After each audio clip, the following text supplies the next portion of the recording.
Hi everyone, welcome to the High Language Training Center video classroom, and today we will learn the simple past tense. Sağdaşlar yaxşımıslar? Endi bugun shu oddiy o'tgan zaman holatini o'rganmoqchi. Andaqda avval shu oddiy o'tgan zaman degan nima? Deganga bir aniqlik berib o'tsak. Andaqda shu grammatikka o'rganganda intayin bo'yin bo'lgan bir narsani bilsam, shu har xil zaman holatlarini bir farqlantirish uchun biz darsimizningki oldin qismlarda masalan oddiy hozirgi zaman, masalan oddiy hozirgi zaman holati, kelgusi zaman degan zamonlarni o'rgangan. Endi bugünkisi nima desanglar, o'tgan zaman. Endi o'tgan zaman deganimiz, endi shu o'tgan ma'lum bir aniq vaqtda yoki shu o'tgan zamonda bo'lib o'tgan ish-harakat va yoki shu vaqtda mavjud bo'lgan har xil holat, alayidlik, har xil xarakterlarni umumlashtirib, biz shu o'tgan zaman holati deb ifodalaymiz. Endi bu o'tgan zaman bo'lish uchun qanday desanglar, cho'qim o'tganda qanday bo'lish kerak desanglar, yuz bergan bo'lish kerak. O'tgan ma'lum bir aniq vaqtda. Andaqda biz uyg'urchada deymiz, shunama, ma bola birobdan boliydi. Bu degan gapimda, bu bola qanday desanglar, bu birobdan boliydi. Demak, burun shundaqdi. Lekin hozir qanday desanglar, unda emas. Degandek. Shunama, yoki bu odam bek baland odamdi, rahmatli, yaxshi odamdi degan muomala nima desanglar, shu o'tgan zaman. Demak, shu o'tgan vaqtga ma'lum bir o'tgan vaqtga bir nima holat mishalga.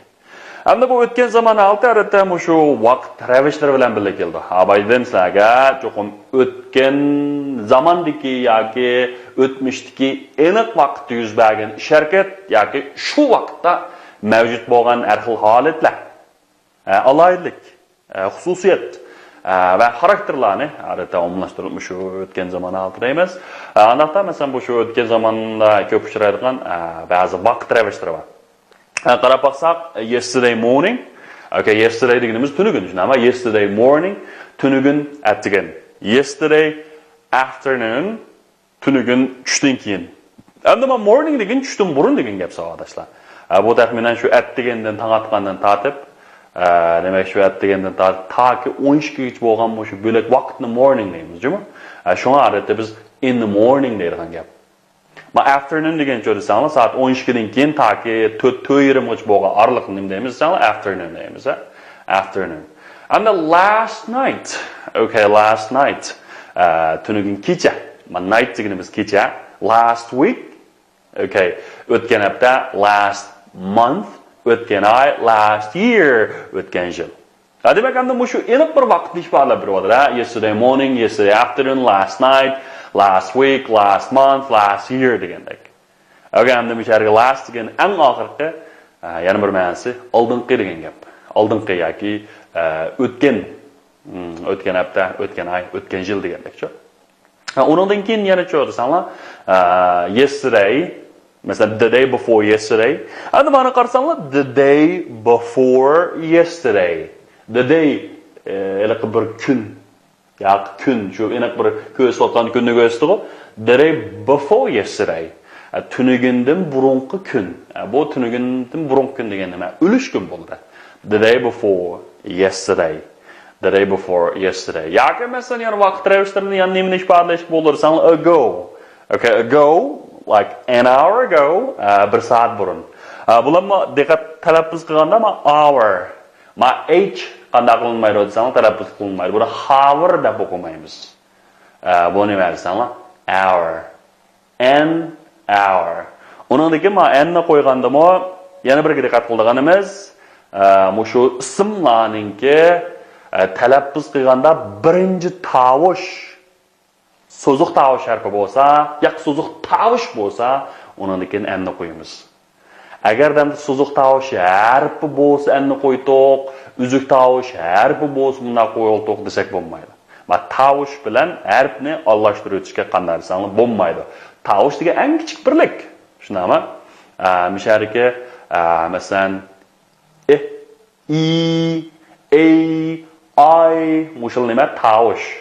Endi miyariki ma hour deganimiz nima? Masalan, ikki tovush. Birisi al qo'shma tovush, yana birisi ro ikki tovush tuzilgan hour. Buningga harfga qaramaymiz, nimaga tovush qaraymiz. Shunga buni an hour ago. Agar ma ayt talaffuz qilman ekan, an hour ago. A week ago. Okay, nima? Hafta burun. A week ago. A month ago. A year ago. Hafta burun, bir ay burun, bir yil burun. Demek hem de şu vaqt ravishlardan demek hammasi nimani ifodalab keldi? O'tmishni. Hammasi shu o'tgan zaman holatini ifodalab keldi. Yoki nima desanglar before ilgari degandek. Uni lekin yana birga shu BP yilning o'tgan zaman shaklidan masalan BP yil deganda biz ko'rsatayotgan fe'llar shu yordam fe'llardan am, is, are. Okay, endi bularning o'tgan zaman shakli, ma'u am bilan isning o'tgan zaman shakli was, arening o'tgan zaman shakli were. Was, yani nima? Were. Okay. Uni nisbatan nima yara? I am a teacher. Ma'u nima desanglar? Ma'u oddiy hozirgi zamondagi shakli. Endi oddiy hozirgi zamondagi oldina I am a teacher. Men hozir bir o'qituvchi. Demak, ma'u nima desanglar, mushu hozirning o'zida mavjud bo'lgan shakl. Demakki, mushu vaqtda, men degan vaqtda mavjud bo'lgan shakli bu oddiy hozirgi zamon shakli. I am a teacher. Endi macho I was a teacher before. Endi men ilgari qandatem bir o'qituvchi edim.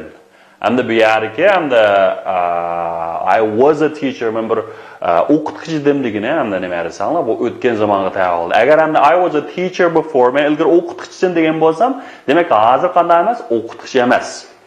Va yoqlanlar desam I was a student before. Yoki I was a student 10 years ago. Okay. Men 10 yil burun bir o'quvchi edim. Demek hamda ilgari o'quvchi, hamda hozir nima desanglar, mening oltim qadar desanglar, o'qituvchi. Demek hamda shu o'tgan ma'lum bir aniq vaqtki yoki o'tgan vaqtki bir holati. Shunami? And he was a teacher. U bir o'qituvchi edi. He was a teacher. Masalan, you were a teacher. Bular nima desanglar, shu o'tgan zaman oldi bo'ldi. O'tgan zaman. Endi qarab baqsanglar, bu yerda mau igisning o'xshamaslik asosan, masalan, birinchi shaxsniki MT shunami was. I was a teacher, he was a teacher, you were a teacher. Siz bir o'qituvchi edingiz. Endi mishariki were deganimiz hanim bo'ldi desanglar, shu orninki o'tgan zaman shakli. Where deb o'qisak majma were. What? O'rganganmi? Were.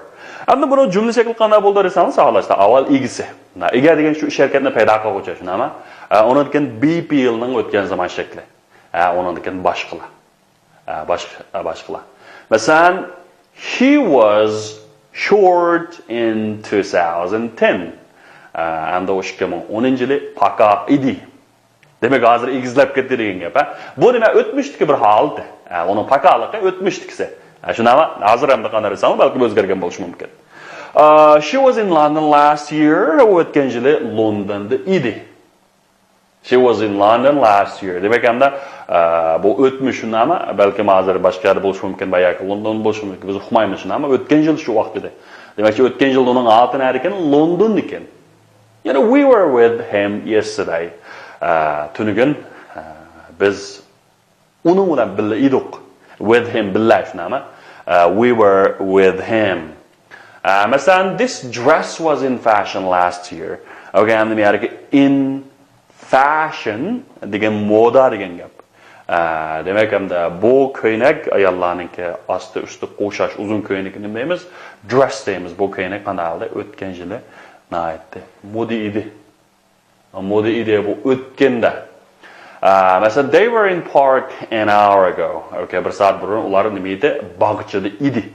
Demak, hamda shu o'tgan ma'lum bir vaqtda yuz bergan ish harakat va yoki bo'lgan ish faoliyatlar Shundan keyin mavjud bo'lgan har xil holat, xarakter deganga o'xshash mushlarni deymiz. Masalan, o'tgan zaman deymiz. There was a big tree near the door. Okay. Bu yerda yo'g'on bir nim bor edi, bir daraxt bor edi. Demak, hamda bu o'tmishga aylanib ketdi degan gap, hamda hozir yo'q degan gapda hamda. Biz nima deymiz-ku, rahmatlik birobdan bek baland odam edi. Demak shu, qanda hozir yo'q degan gap. Yo'q degan gap. Hamda shu o'tgan zaman aylandiganda shu BP bilan kelganda qanaqa qilganmiz? Shu BP ni o'tgan zamonga aylantirsak bo'ldi. Okay. Hamda bu jumlaning sual shaklini yasash uchun qanaqa qilmaymiz desanglar, shu BP ni, ya'ni BP ni o'tgan zaman shaklini qanaqa qilmaymiz desanglar, oldiga o'tkazib qo'yamiz. Masalan, she was in London last year bo'lsa, was she in London last year? O'tgan yil Londonda bitdi. Agar bo'lsa, bu oddiy savol jumlaga desak, yes he was, no he wasn't. Yo'q bo'lsa, no he wasn't. Okay, endi ma'nosi was this dress in fashion last year? Bu ko'ylak o'tgan yil modamidi? In fashion last year o'tgan yil modamidi? Okay, yes it was. No, it wasn't. Yo'q, moda emas. Endi bacha were they in park an hour ago? Ular bir soat ilgari bog'chada edimi? Yes, they were. Okay, no bo'lsa, no, they weren't. No, they weren't. So, was there a big tree near the door? Mushu ishki qiyada yo'g'on daraxt bormidi? Okay. Yes, there was. No, there wasn't. And then mushu there be shaklniki, masalan, there is ning keyindan birga sanag'ini bo'lmaydigan ismni keldi, yana birga nim kelsa adashlar, sanag'ini bo'lgan ismning birli shakli keldi. Shunama there is a book. Agar bar edi bo'lsa, there was a book. Shunama there was a book. Hamda bu jumla inkar shakli qanday desanglar, BP ning keyiniga, ya'ni BP ning o'tgan zaman shaklining keyiniga natni qatamiz. Masalan, he wasn't short in 2010. She wasn't in London last year, and they were not with him yesterday. Demak, endi mushlarning keyiniga natni qat. The dress was not in fashion last year. They were not in park an hour ago. There wasn't a tree near the door. Demak, asosan bu shu BPL'ni ishlatishiga o'xshash, oldiga o'tkazsak savol shakli, keyingi natni qaytib qo'ysak ham qanday bo'ladi desanglar, shuningki nimasi chiqadi desanglar, shuningki asl shakl chiqargan gap. Bo'ldi, vallah, bugun shu o'tgan zamon altini yaxshi takrorlab, topshiriqni yaxshi ishlang. Bo'ldi. That's all for today. See ya.